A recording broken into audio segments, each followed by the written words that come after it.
ಪರಿಶುದ್ಧ ನಾಮಕ್ಕೆ ಸ್ತೋತ್ರವಾಗಲಿ. ಇಂದಿನ ದೇವರ ವಾಕ್ಯ ಧ್ಯಾನಕ್ಕಾಗಿ ಆರಿಸಿಕೊಂಡಂತ ವಾಕ್ಯ ಮತ್ತಾಯನು ಬರೆದ ಸುವಾರ್ತೆ 6ನೇ ಅಧ್ಯಾಯ 25ನೇ ವಚನ.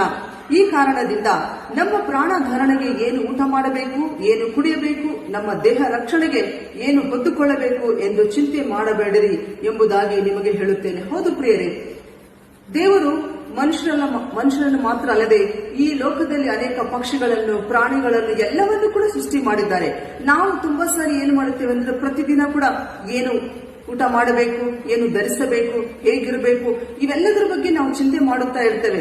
ಆದ್ರೆ ದೇವರು ಹೇಳುತ್ತಾರೆ, ನಿಮ್ಮ ಚಿಂತಾ ಭಾರವೆಲ್ಲ ನನ್ನ ಮೇಲೆ ಹಾಕಿ ನಾನು ತಕ್ಕ ಸಮಯದಲ್ಲಿ ಎಲ್ಲವನ್ನು ನಿಮಗೆ ಒದಗಿಸುತ್ತೇನೆ ಅಂತ ಹೇಳುತ್ತಿದ್ದಾರೆ.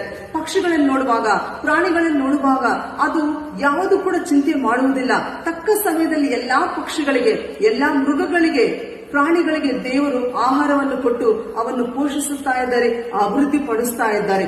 ಇಂಥ ಒಂದು ದೊಡ್ಡ ದೇವರು ನಮಗಿರುವಾಗ ನಾವು ಯಾವುದಕ್ಕೂ ಊಟ ವಿಷಯದಲ್ಲಿ, ಬಟ್ಟೆ ವಿಷಯದಲ್ಲಿ, ಇನ್ನು ಯಾವ ವಿಷಯದಲ್ಲಿ ಕೂಡ ಚಿಂತೆ ಮಾಡದೆ ಆತನ ರಾಜ್ಯಕ್ಕಾಗಿ, ನೀತಿಗಾಗಿ ನಾವು ತಂಪುಪಟ್ಟು ಇದ್ದಾಗ ದೇವರು ಅವೆಲ್ಲವನ್ನು ಕೂಡ ನಮಗೆ ಕೊಟ್ಟು ನಮ್ಮನ್ನು ಆಶೀರ್ವಾದ ಮಾಡೋರಾಗಿದ್ದಾರೆ. ಅಂತ ಒಂದು ವಿಶ್ವಾಸ ಜೀವನವನ್ನು ಜೀವಿಸುವುದಕ್ಕೆ ತಂದೆಯಾದ ದೇವರು ನಮಗೆ ಸಹಾಯ ಮಾಡಲಿ. ಆಮೆನ್.